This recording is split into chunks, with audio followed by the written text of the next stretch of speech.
A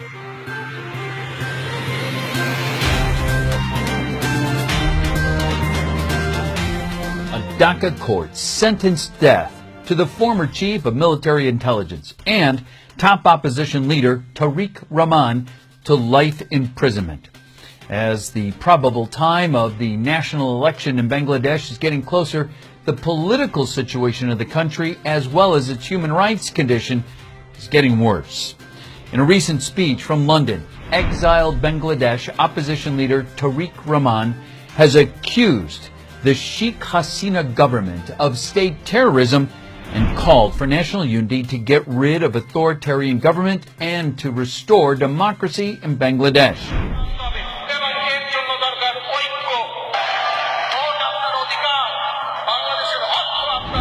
In this context, Bangladesh Nationalist Party and 3 other political parties formally launched an alliance to fight for democracy. At the same time, international pressure on Sheikh Hasina government is also increasing to hold a free, fair election. With more on this event is Sarah. Sarah, please. Thank you, Pete. A couple of incidents in the current month have clearly shown that the current government simply wants to remain in power by any means. They're using the judiciary and legislation to oppress any opposition or even any independent thought and criticism. On the 10th of October, Wednesday, a court in Dhaka sentenced 19 people to death and 19 others to life imprisonment for a grenade attack at the political rally held in 2004. According to neutral observers, the whole investigation process and the subsequent verdict is used to weaken and destroy the political parties and the country's patriotic armed forces. In this verdict, several political leaders and military personnel, including BNP leader Mr. Rahman, former directors of military intelligence Major General Razakul Haider and Brigadier General Abdur Rahim, were sentenced without any proper evidence.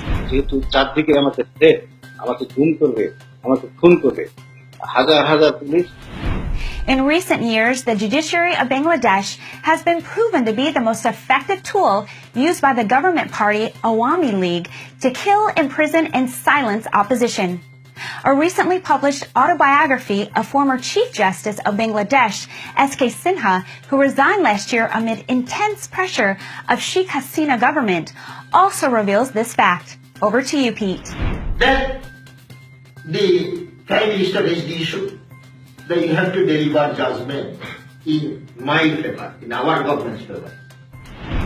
Thank you, Sarah. Just before a few days of this political verdict, the president of Bangladesh has signed and enacted a new draconian law called Digital Security Act. The new act aims to deter any person or organization from publishing or transmitting any material on any website in any electronic media that may cause defamation, negative religious sentiments, deterioration of law and order, and violence against any person or organization.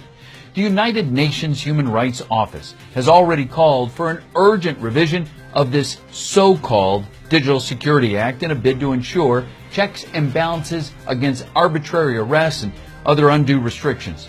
With this new law in the government's hands, even the journalists will be unable to write or publish any news or reports about any corruption or mischief.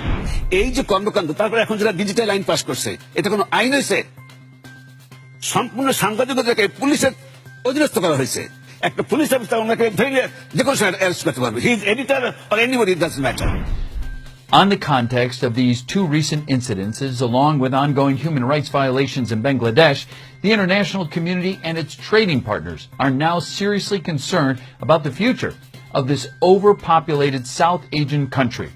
Only a free and fair election can ensure its future progress, development, and peaceful political situation. এখানে কোনো সরকার গঠন করতে হলে, বৈধ সরকার গঠন করতে হলে অবাধ নিরপেক্ষ নির্বাচনের কোনো বিকল্প নাই।